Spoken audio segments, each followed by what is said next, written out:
Hello guys, and today I'm going to show you the best budget gaming PC that you can build for under $300. So before we start the video, I just want to say thank you guys so much for 100 subscribers, and I hope to grow even more in the coming time. So with that said, make sure you guys hit that like button, and for those of you who are new to the channel, subscribe to the channel. And with that being said, let's get started. So with this build, you will be able to play any game out there at 1080p with very nice frame rates, and this is a great example of how you can get better visuals and better performance at the same price of a console. So the first thing we have here is the motherboard, which is the ASRock H11M DVS, which comes in at about $50. The motherboard supports almost any CPU and GPU, which is great, and the motherboard also has 2 RAM slots, which is very good and also will be very useful in the future. For the CPU, we have the Intel Pentium G4560, which should not be underestimated because it is a very powerful CPU for the price. It is a dual-core CPU, but one of the best things is that it supports hyper-threading, which helps it act like a quad-core CPU, which will be equivalent of an i3 but cost a lot less than it, and the CPU is more than good enough for gaming. For the graphics card, we have the NVIDIA GeForce GTX 1050, which is definitely the star of the show and will turn this PC into a gaming PC. The GPU features 2GB of GDDR5 memory and is one of the best bang for the buck GPUs out there. So for this build, we could have even taken the RX 460 as well, and that would have cost even less than the 1050, but by spending just a bit more, you can get about 10% more performance over the RX 460, so I chose this for the build instead. So for the RAM, we have 8GB of Crucial Ballistics Tactics RAM, which is just one stick, and that will be great as it will leave one slot empty in the motherboard so that you can upgrade to 16GB later in the future. But as of now, 8GB is plenty enough and is pretty future proof and will last for a long time. So for the power supply, we have the EVGA 430W power supply. So this power supply is great because it is an 80+ rated supply, which means that it will be efficient for a long time and will last for a long time. As the power supply is 430 watts, it will be more than good enough for this build and will also come in handy when you want to upgrade this build in the future. So for the storage, we have a 320GB Western Digital hard drive, and the only reason I went with this is to save some money. So instead of this, you can even go with a 500GB or 1TB hard drive, which will cost just a bit more, or you can even buy an SSD for some more money, which will improve the performance of the PC by a lot. So storing all those components is the ThermalTake Versa case, which comes in at about $30. The case has a lot of space and is really easy to work in if you're building a PC for the first time. The case is good for cable management, and it really looks good, and also is really good for thermals because it has really good airflow, and the case is also not that big. So that's it for the build, and now I'll have you guys with some benchmarks of the PC.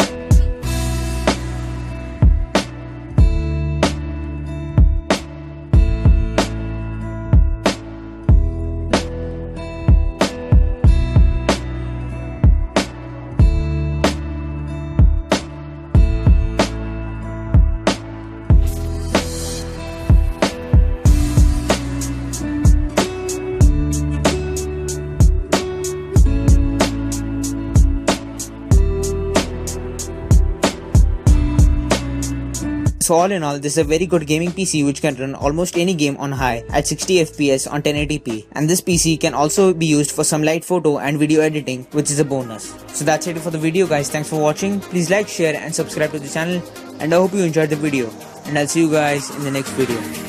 Bye.